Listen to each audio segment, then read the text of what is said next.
Welcome to the third episode of It Gets Better, the podcast in which my friend Liz pressures me into watching a bunch of trash. I'm Brian Abrams. And I'm Liz Charbonneau, the one who likes the trash. And today we are diving into the Twilight Saga Eclipse. The Twilight Saga, Eclipse. 2010? Yes, I believe so.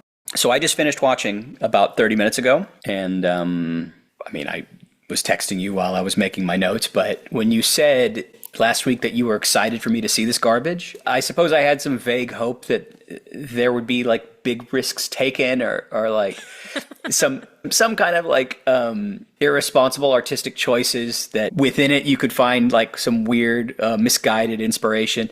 And I knew it wouldn't be like The Room or Troll 2 or like this was just a dull pain sensation throughout. Where to begin? Well, we can start by letting everyone know you gave us half a star on Letterboxd, which is the lowest of the three movies so far. There are so many conflicts that theoretically could be interesting. There's the serial killer news happening in Seattle. We have the love triangle from last time. There are the dad-daughter tensions. There are other subplots. There are other peripheral characters who are like given just like a little bit of screen time and kind of their character arcs, I suppose, are being inched forward in some way.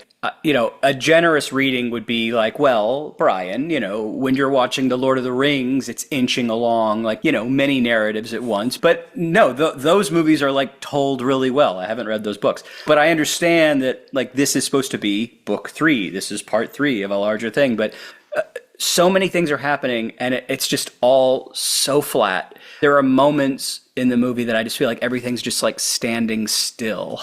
We both mentioned that it feels so much longer than it actually is. Everything is drug out. When you have so many moving parts, it shouldn't feel like that. It should be faster paced. It should feel faster paced. You would think it'd be the most exciting movie of all time. Right. Well, I mean, we're saving that for Breaking Dawn Part 2. But, right, there's a huge battle in this, too, that is so incredibly dull, but clearly they spent a lot of CGI money on. Looks like absolute shit. Yes. And the snow in the background, the screensaver shit in the back. Yes. Like, I think they spent like $10 on this movie. Like there's, they do drone footage of Seattle with the spire. Maybe that's just like something they bought off Getty. I don't know. I'm looking up how much they spent on this movie because I guarantee it was $68 million. Okay, but I mean, how much of that is payroll? Also, they couldn't give us one more million, so we could say it was 69. That was the Stephanie Meyer-Borman shit creeping in. She was probably like, it can't be 69. Oh, and I wanted to say on that note, by the way, this movie is so Christian. Yeah, and it's straight up propaganda. Yeah. This one really, they just dropped the veil. Yeah, you're right. Stephanie's got millions of kids on the hook now. It's a typical move out of the proselytizing playbook, I suppose. Like if you once you get them in, it reminds me of like the after school special movies where like the dealer gives you a freebie and then, afterwards you're happy, you'll pay whatever you want or you'll do whatever he'll say. You're or already she'll locked into Bella and Edward now. Now you're learning about waiting for marriage. Right. And alcohol is bad. I mean, alcohol is bad, but there's these other like very like pro-family baby Bella has making. not cared about her mother at all before this, and now she's having like touching moments with her and being sad, and her mom's mentioning, she could have a baby, and then Rosalie's talking about how all she wanted in this world was a family with children and grandchildren, and it's all been taken away from her, and that's what she's sad about, nothing else. This is extremely Mormon propaganda, and Stephanie was smart in waiting, because like they weren't having sex beforehand, but they really didn't have a conversation about it. It just wasn't happening. And then Bella was just too horny, and Edward needs to be a married man before he can do that because he's worried about her soul. I'm worried about my soul. There's another Christian right-wing-esque element where the movie again, I've seen this in the other ones too, but it doesn't acknowledge the world at large. And I don't mean the movie, I don't need newspaper headlines about, troops in Afghanistan. I'm not talking about that. And I hate when fucking movies do that too, by the way. That Bob Dylan one, terrible. But like it's hitting you over the head, letting you know like what day this is happening. That's not what I'm saying. But there's no feeling about where we are. You cannot sink your hands in the sand and understand like what the zeitgeist is that these people exist in. All that matters, all that happens is in this small town, this little hole that they've dug in, they've made for themselves, and maybe once in a while someone has to go to the city for provisions or something. But like everything happens there, and that's and part of what like I think makes that more obvious and it makes it weird is they're graduating high school and none of them are sitting around being like, I can't wait to get out of here, which is what you expect from a small town senior. Yeah. None of them are like, well, I'm moving to California. You're never going to see me again. Or none of them are even, you don't even get a sense that any of them are queer.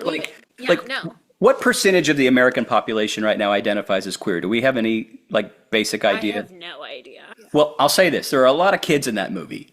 And one of them, I would just assume statistically, one of them or more would identify. Like, it's just none of that's Stephanie happening. Would never write that. Right. They can't do that because Stephanie would never, ever allow that. She likes big, open-mouth French kisses while reading poetry in a field, though. So cheesy. It's terrible. And I do think I could have paid better attention, but I'm also not convinced that the movie is all that coherent anyway. But I have like some plot point questions that I'm going to need firmed up. But I want to ask about you in 2010. You're 20 at this point. Yeah. Did you grow out of this shit yet?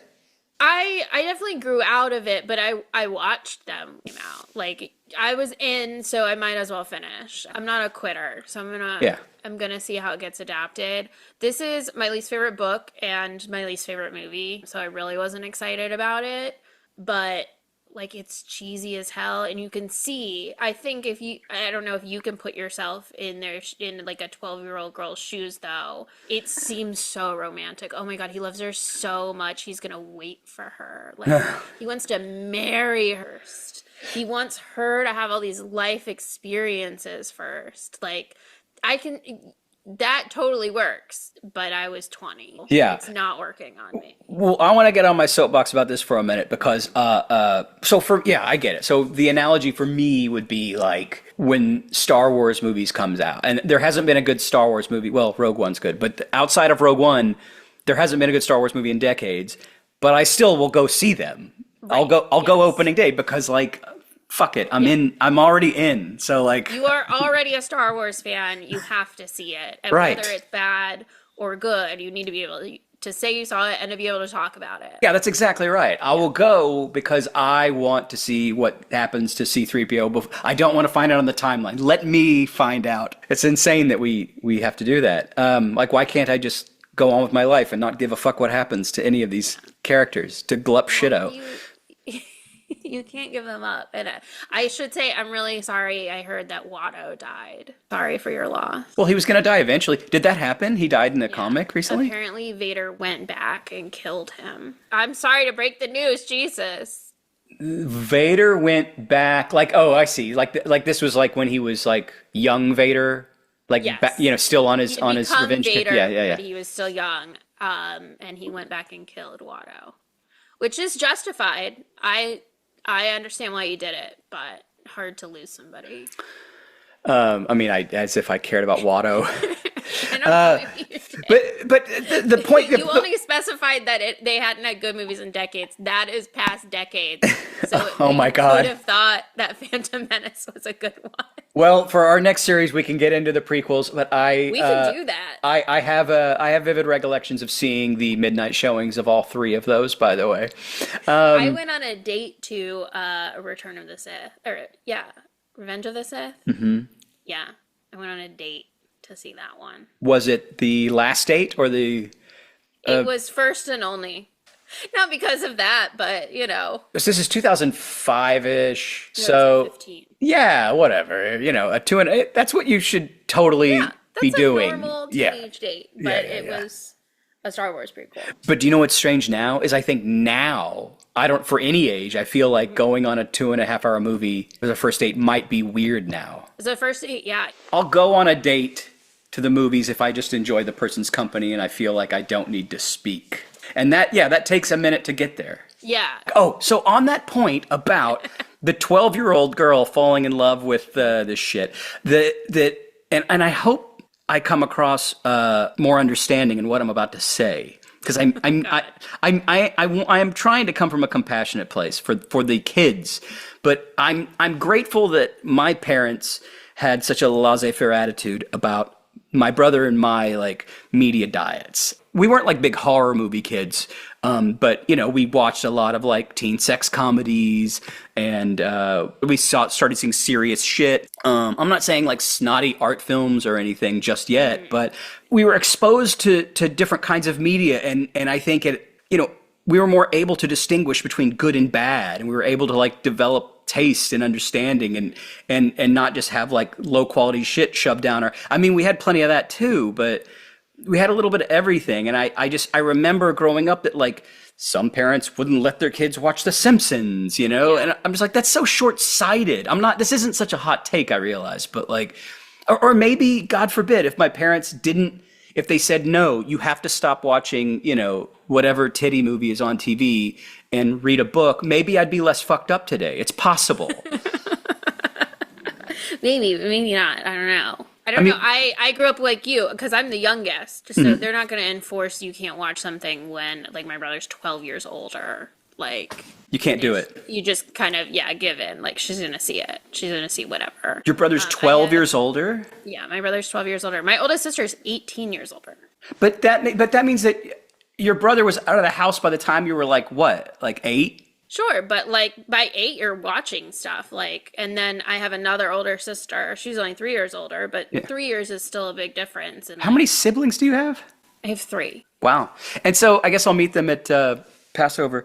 But and then at that point when Liz is 8, it's like cat's out of the bag. I mean, just whatever. Just let her watch whatever. I could watch literally whatever. Was definitely traumatized by certain things. I saw Psycho way too young. Mm-hmm. That terrified me. Mm-hmm. But, I also saw Psycho before any of my friends saw it. Yeah. And look at you now. Yeah. Now I'm here discussing real art on this podcast. And objectively, I would say, like, you're not fucked up. Like, I think you're a really, like, well-adjusted person. I can shower like a normal person. But I mean, like, that's what scared me about Psycho. I was like, somebody will murder me in the shower. I mean, yeah, but like when you're a kid, you're scared of anything. I mean, I was scared of Sloth from the Goonies. I made us leave the theater when I was 6 years old. Oh my God. Or because like Ma Fratelli freaked me out, and they were putting Chunk's hand in the blender. And there were a lot of children in my family were afraid of E.T., even though that's a children's movie, but he is scary, and it's specifically the part where he pops out of the bushes. If we watched the tape, we had to fast forward through that scene. Large Marge with the eyeballs was freaky. Do you remember that? Mm-hmm. The E.T. porn is freaky. I've never watched it, but if you ever Google image the E.T. porn, it's really disturbing. Like I won't be doing that. Not safe for life. You. Yeah, I believe you. So I won't be doing that. My dad would watch a lot of like the Japanese kaiju movies, and some of those would scare me. Even they were comic book bloody though, right? But like they're cool movies. They're really cool. Looking back, like I've watched like the scenes that are like burned into my brain as scary, and they're not scary at all. But as a child, they were terrifying. Which, by the way, there's nothing scary about these movies, and they're not intended to be scary. And I think that for a 12-year-old, I feel very confident in saying this. They're comfortable watching the action scenes. They're comfortable watching when a vampire is kind of scary in quotes. Like you feel safe throughout the whole thing. Yeah, like it's a fight, but it seems still safe to look at, and nothing bloody happens at all. It's all fine. Why do the body parts rip apart like it's a piece of ceramic? That's just like how vampires are. They're like stone, but not. And then how you kill the vampires is you have to rip them apart and burn them. And the burning part always makes me I like brought it up again when I rewatched it yesterday. It makes me question why these vampires don't like recoil from fire otherwise. Because if you make sure they're gone by burning them, why are they not afraid of fire all the time?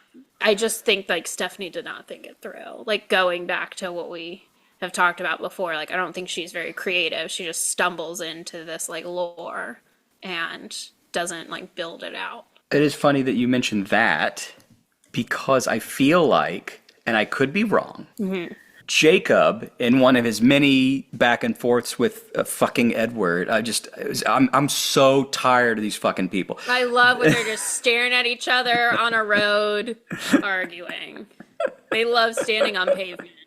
I believe Jacob calls Edward a blood-sucking demon at one point. And again, I could be dead wrong, but I do feel like that's the first time that the vampire is referenced as a creature from hell. Like, I feel like that characterization has been avoided until now for some reason. Yeah, I mean, I think she alludes to it in the previous movie when they talk about Edward's idea that he doesn't have a soul anymore. His soul is taken because he's a vampire. Bella and Carlisle are talking about it while he's giving her stitches. But then they never bring it up again until that happens, and then Edward mentions, like, his soul is damned. So technically not that he's from hell, but he will be going to hell. I realize that I'm more comfortable talking about the Jewish stuff than you are, but I haven't done any homework on this, but you're telling me that the default religious background of vampires and vampire literature is Judaism because of Eastern Europe? Bram Stoker's Dracula, which obviously like invented vampire literature. Well, one of them. There was Countess Bathory. There were some others. Yeah, but like he's the canon. His Dracula is explicitly Jewish coded. And if I remember, I haven't seen the Coppola version in a long time, but at the beginning, the Gary Oldman guy, he's like fighting against the Ottomans, and he's Romanian, and I felt like he was kind of supposed to be Christian Orthodox in it or something.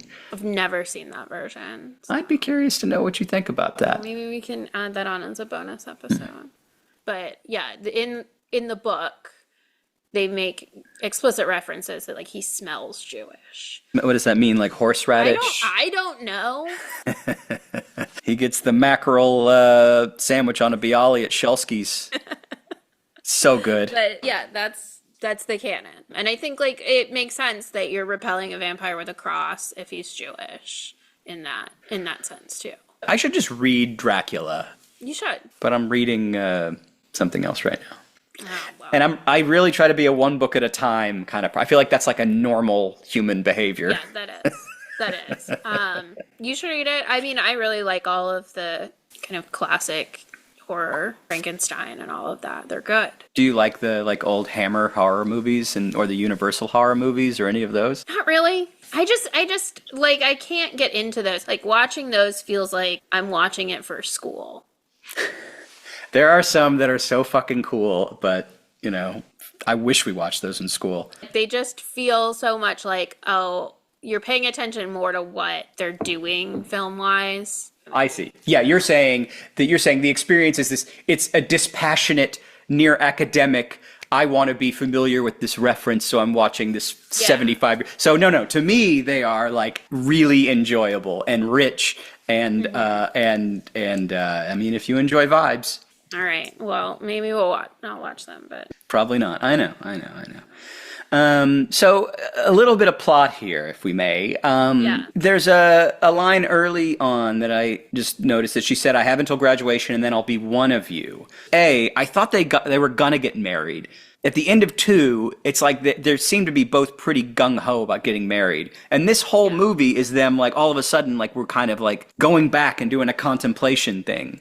And then, is she supposed to be, she's going to turn into a vampire when she graduates high school or college or fucking, what's going on? The agreement was that after she graduated high school, that's when she's going to turn. But then Edward said he would not turn her himself unless they got married first. So that's where the marriage discussion starts. And you're right, it starts at the end of the last book, and then they act like it hadn't happened.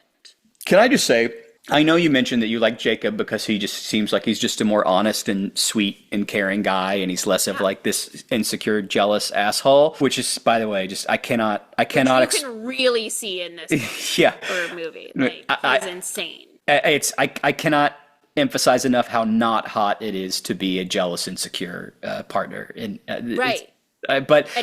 These are written like it's supposed to be. But for me, I think why I'm really turned off of Edward is he's such a pill. Yeah. And he's such a bore. And yeah, I'm probably coming from a place of like, just fuck. Stop it. What are you doing? I mean, if you like really start, digging down and what I actually mean by that, that's probably where I'm coming from. But that extends to other behaviors and attitudes of his too. Like, I just don't want to hang out with this guy. Boring. Yeah. Like, he has no other interests. That if you knew him in real life, you'd be like, stop fucking talking about your girlfriend for 3 seconds. If you were dating him, you'd be like, can you have a friend? Like, I can't have you here all the time. And like, maybe that's why you're so jealous of me going over to Jacob's, because you don't have any friends. And I think what also underscores all of this is that Pattinson's heart is just totally not in it anymore. Yeah. Like, it's so crystal clear up there on the screen. And I know you said that he was always kind of nihilistic about this role, that he was always a little too cool for it. But like, you could feel him in the role in the first one, and even in the second one. This one, he's just checked out. And Stuart, she may not be into it either, but you really feel her like trying to hold everything down in this fucking movie. Yeah, I think she's an awesome actress, and you can see that because, like, she's still putting in the work in this. They're making her stay and do all this stupid shit, and she's still trying. She's a professional, and yeah, I think Robert Pattinson is there because, like, he's in it now. He's done 2 movies. He's got to keep doing them. And the check's good. Well, that's the other thing, too, about, what's-his-face, the doctor, Peter Fasinelli. Mm-hmm. Before I started watching these with you, I didn't fully understand that this is what he's known for. If you go to Peter's like Letterboxd bio, they always like when they list like someone's movies, a filmography is not listed chronologically. It's done by relevance, right? So like I'm sure if you, my guess is if you went to Michael Keaton's page, Batman would probably show up before anything, right? Before the American Bridge ad that he did, probably. Right. Or I think he must have done that after Batman. But if it would have been chronological, like, like Mr. Mom would have shown up before Batman because he did that years before. But anyway, like Peter Fasinelli, like he's the Twilight guy. And in my head, because I'm 107, like I knew him. He got on my radar in the 90s when he played pretty boy douchebags like Mike Dexter in Can't Hardly Wait. And he was also in this movie that was called The Big Kahuna with Danny DeVito and canceled Kevin Spacey. And it's interesting and it's good. And I thought like he was just a face to know and that he would have potential. And no, it turns out he's and again, good for him. Whatever. He needs the money. He get it. It's fine. Like, I mean, he could just never work again, I assume, from that Twilight money. So can't blame him. I'd do it. We should do like our own Twilight fan film for YouTube, like how It's Always Sunny people did Lethal Weapon. That's actually like a really popular genre of like TikTok and Instagram reel is people reenacting, especially the scene from the first movie where he's like, as if you could outrun me. They'll like go into the woods and do that in a really campy way. So the Volturi think that she's going to be a vampire. That is their rule. She has to become a vampire. And in the last movie, Alice showed them the future and said, here's Bella as a vampire, so she'll be a vampire. And then also, University of Alaska? Yeah, they don't explain any of that in the movie, but that is the cover story that they're going to give once she gets transformed into a vampire. So she's telling everyone she's going to the University of Alaska, and I don't know, in this world, it's like unreachable otherwise. Like, I don't know why somebody wouldn't be like, okay, well, we'll come see you in the spring or something. But the cover story is she's going there and she just won't see anybody. Was I supposed to pick up on that? No, but it's explained in the books. So that means like in the audience, most of the 12-year-olds, how many of those 12-year-olds read the books, you think, that are in the audience? You think like 80, 90% of the kids that are in the theater? 98% had read those books, yeah. And I think a lot of these movies, like a lot of in this movie and in all of them, it relies on you having read the book because they just throw things out there that you have asked about. It's clear, like they have no build up, there's no explanation, and then they never mention it again either. I totally buy it. Like there was this thought of like, yeah, you know what? We can hit this on cruise control. All these fuckers have read. We don't have to work hard at it. Why? Trying's not the most important thing. But accuracy and faithfulness to the novels, we're reenacting the novels to some extent. Yeah. And they do that pretty well, generally. Like I think that's a complaint with a lot of adaptions is they change things and the book readers get really annoyed. They stick to the novels pretty well. I suppose why I didn't understand the Alaska shit, other than what we just described, is that when he says, he's telling the dad suddenly now he's like got a real hard on for Edward now. And I don't remember him having such a problem with Edward in the first two as he does in this one. But they're going to Florida. They got these plane tickets or whatever. They're going to Florida.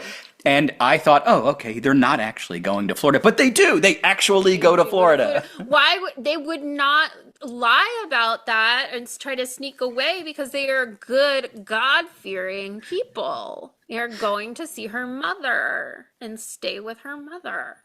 And when the mom said, when she gave the quilt, I was sure, I wrote it down immediately, this will become a thing.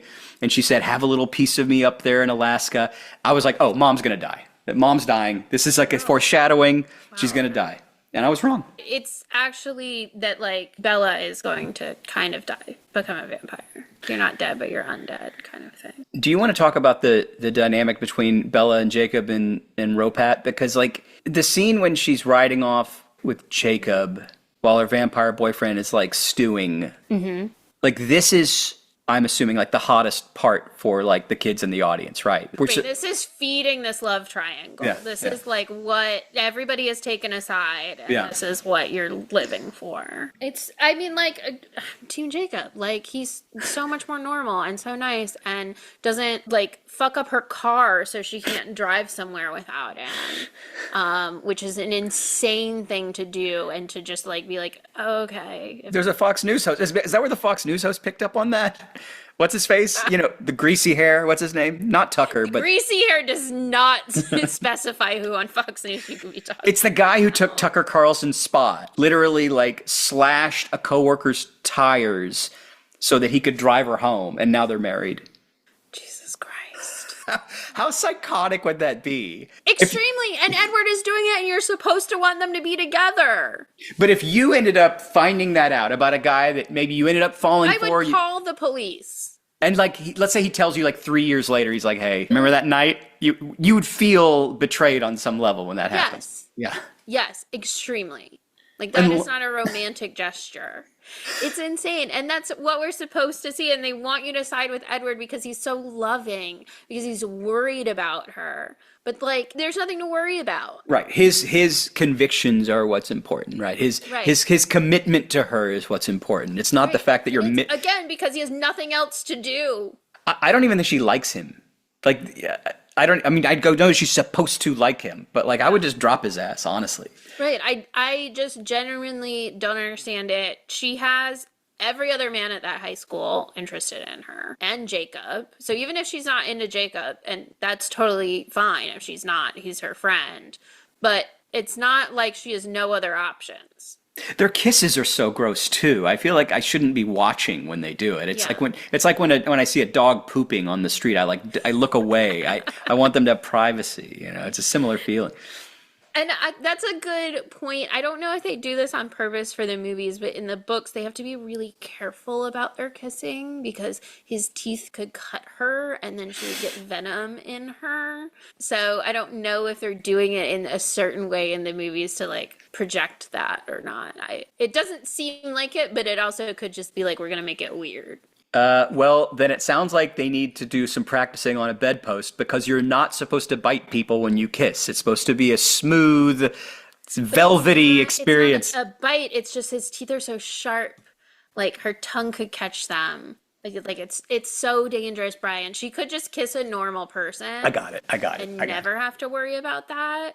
It also, I don't know if this is what Stephanie kind of meant to do. But going back to like the vampire canon, there are some readings of especially like Victorian era vampires where they represent STDs. Back then it was syphilis. And some of the things that she writes about, especially like this kissing stuff, reads like very early 80s, I'm scared of AIDS. Like, oh my God, what if I cut my tongue when we were kissing and then I could get AIDS? But she could cut her tongue when they're kissing and she could get being a vampire. You know, there are other vampire movies, like the Herzog one from 79, basically predicts AIDS with the plague in London or whatever, when Nosferatu like is ripping everyone apart.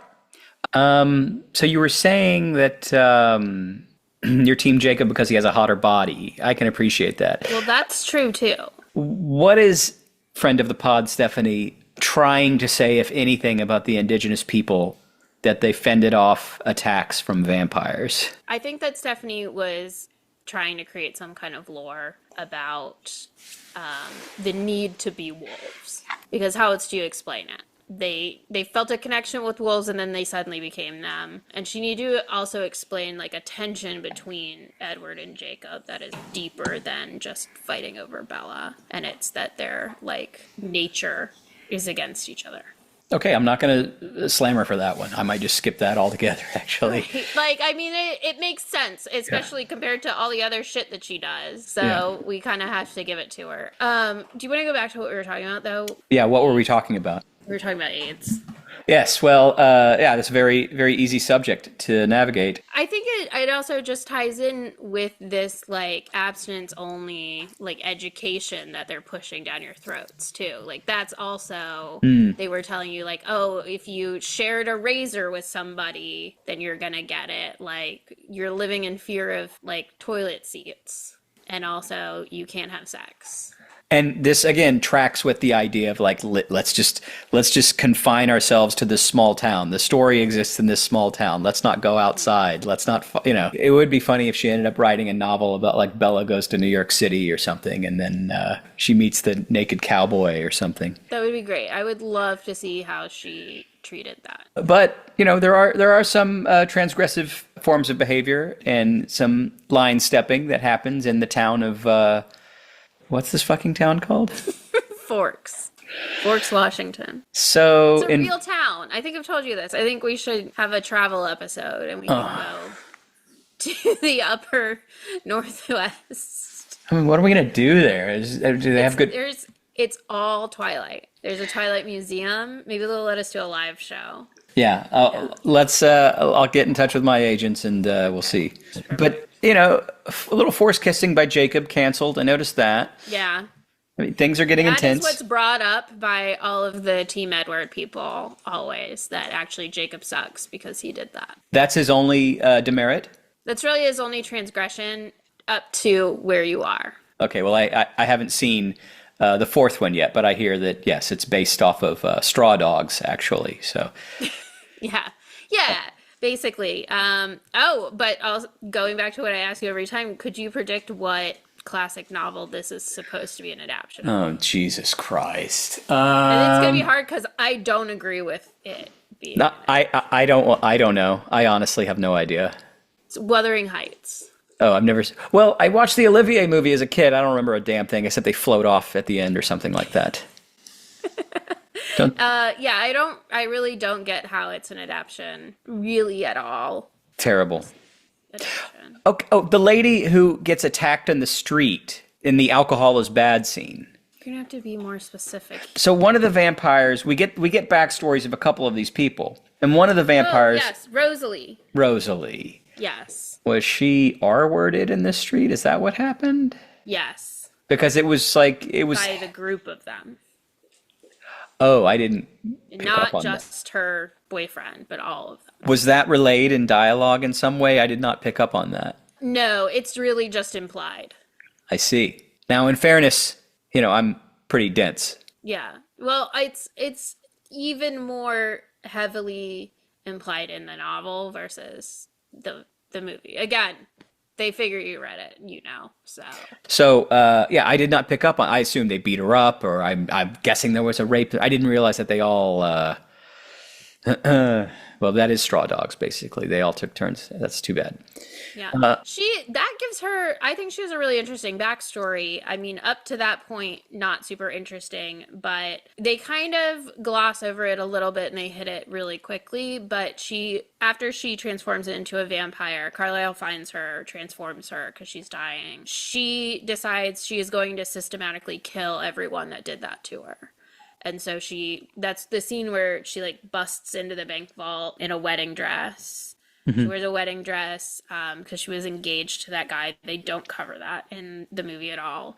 It was the night before their wedding that this happened. I was very confused by all of that. And I just assumed I was like not paying attention. Yeah, so. No, they literally don't mention that. I specifically listened for that in this rewatch and they don't mention it. But in the book they talk about it.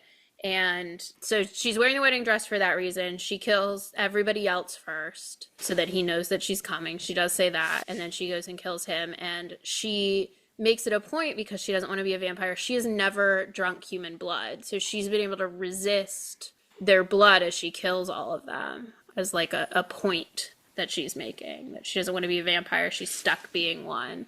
None of this was in the movie. No. That would have made it more interesting to know that stuff. But apparently we had to commit the runtime to so many other scenes. Yeah, I think like that part of it is really interesting. I would watch a movie of her exacting her revenge. It's kind of Kill Bill, so maybe we've kind of seen it. My least favorite Tarantino, for whatever that's worth. Okay, well maybe you wouldn't rewatch it. A woman protagonist? Nikki Reed. Question, or rather declarative statement. Jasper, unless I'm mistaken, did not have a Southern accent in the first two movies. No, not at all. He sat out and really in the middle of this movie. The whole series is kind of gaslighting me, actually, because I feel like I'm not watching the movies. I feel like I'm not paying attention or something. Like I do pick up my phone sometime. We all do it. Right. No, that's a good way of putting it because you're not asking a lot of things that are covered. Sometimes you'll ask things like, what is the name of this town? Or what is Bella's name? Yes. But, the occasional brain fart, as it were. Yeah. But yeah, no, he just suddenly has a Southern accent. He is a Texas boy like you. Do you still hear a twang in my voice from time to time? No, not at all. I've been told it comes out. Maybe it does. I find mine comes out when I'm around other people that have. Perhaps. So probably when you're back in Texas, it definitely does. Or maybe if I've had a couple drinks. We'll find that out on the live show, I guess. So there's a scene in which, and I'm sorry to be moving right along at a faster clip than the film, but Jacob's carrying Bella in the forest, half naked once again, and he pushes ethical non-monogamy on her. Yeah, and that will not be the last time. I'll give you a hint on that one. Sounds like Stephanie has herself a little fantasy that she wished she could break free from. Or is this a Mormon thing? I was going to say, maybe it's kind of like a reverse Mormon thing, because in Mormonism, a man would have multiple wives, but this one, Stephanie's like, why can't I? Feminist Mormons. Maybe. She's the one that's writing. Bella's the one that wants to fuck. So it's more like an erotic novel for Mormons. That's really what we're talking about here. Maybe. I would hope that they could come up with something actually erotic if they wanted an erotic novel. For their sakes, I hope that they could. Well, I'll tell you what's not hot is, and shouldn't be at any rate, but this is just a bad segue. About the dad, I don't think it should be so uncomfortable for you to hear that your daughter is or isn't a virgin. Yeah. I mean, again, the dad is obviously happy about her choices because the movie is being steered by a presumed Christian fundamentalist, but I don't think you should be so freaked out about, like, if your daughter wishes to share or not share with you her virgin status. I think it's pretty common. You do? You think it's uncommon? Yeah. I mean, I don't remember having a conversation with either of my parents about when I lost my virginity, and they never asked me, and, you know, I'm sure they just thought, like, this boy's never getting laid. Well, I also, like, going back to something we have to explore later when we have time, I think that men and women are treated differently in society. I've heard that. Your son versus your daughter, I think, probably. I've heard rumblings about this whole gender power dynamic, but, I mean, who's to say? Yeah, we would need to dedicate a lot of time to figuring that out, if it's real or not. I do think it's strange that it was written in that way because you would think if they're pushing this like abstinence agenda on the viewers, he should be more vocal about it. Like, good, I'm so glad because I taught you to be like that. Went to a purity ball. You'd think he'd say something like that. I think they're laying it on pretty thick. I mean, at the end of that conversation, he literally says something along the lines of like, well, I guess I'm happier with Edward now. Right. Well, yeah, but I feel like that's less of the like abstinence only thing and just like, oh, I'm a dad. But like, we're not even, there's not even a point of view in these films that makes us have disdain for authority figures. We're not even frustrated by, the dad being coming down on her or anything. It's just such a numb, lifeless, languid feeling throughout the whole fucking thing. I mean, in the novels, do you feel tension? Are you like, are you angry at the dad in any way? No, everything he does is like fine. I mean, in the novels, he's kind of more useless. Mm-hmm. Like he can't cook, he can't really take care of himself, so Bella does a lot of that. But she's like happy to do it. There's no conflict at all in there. So like she's annoyed that she gets grounded, but also never even argues or thinks it's unfair. She's a good little maiden. Riley, should we discuss this handsome boy? Okay, yeah. He looks like an energy drink. He wants the numbers. He's like a member of One Direction. Yeah. So our bad boy band vampire wants the numbers. And this was really the part where I just like had it really hard. I checked out. This was when we were getting into half-star territory, when they're preparing for war or whatever. There's like a big fight happening. After the fight ends, by the way, I was like, we still have like 23 minutes on this fucking thing. Yeah.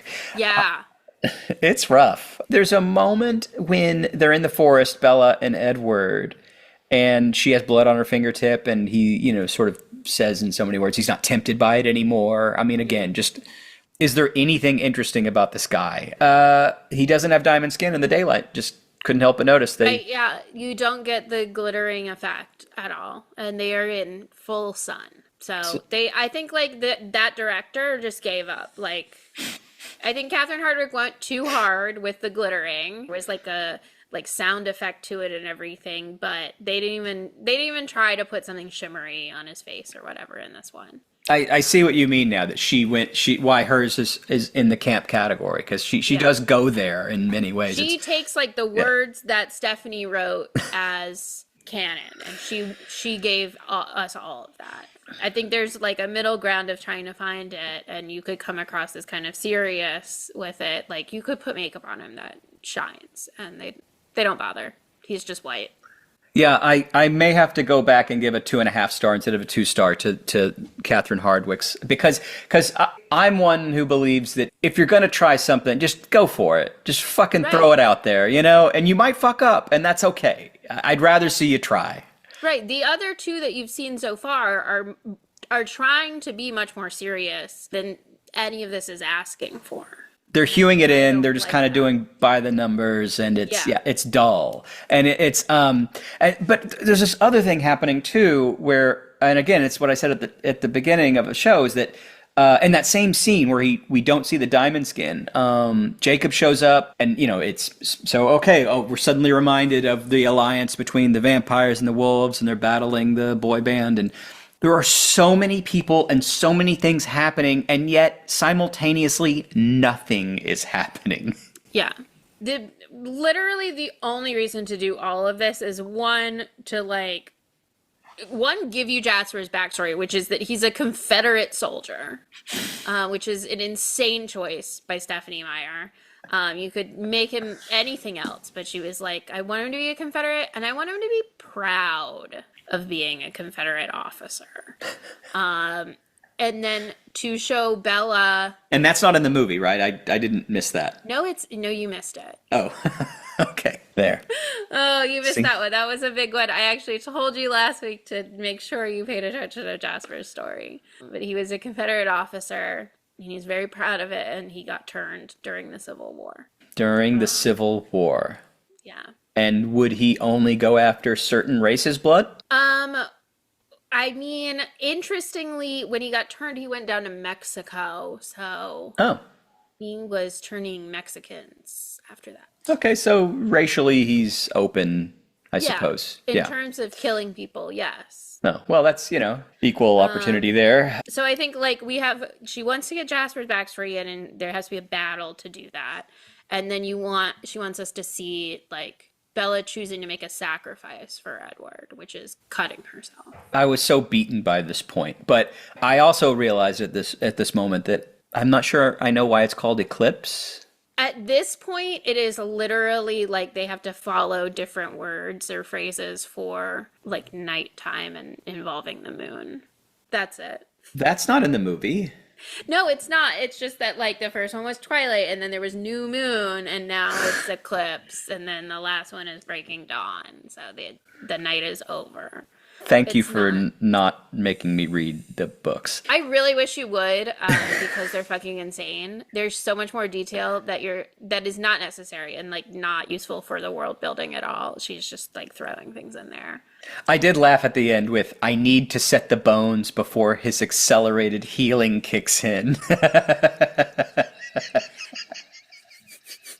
What is that even? I get it. I understand. They're wolves. They heal fast, but what? But also, do they? Yeah. Because they're just werewolves. And like, they had not established that at all.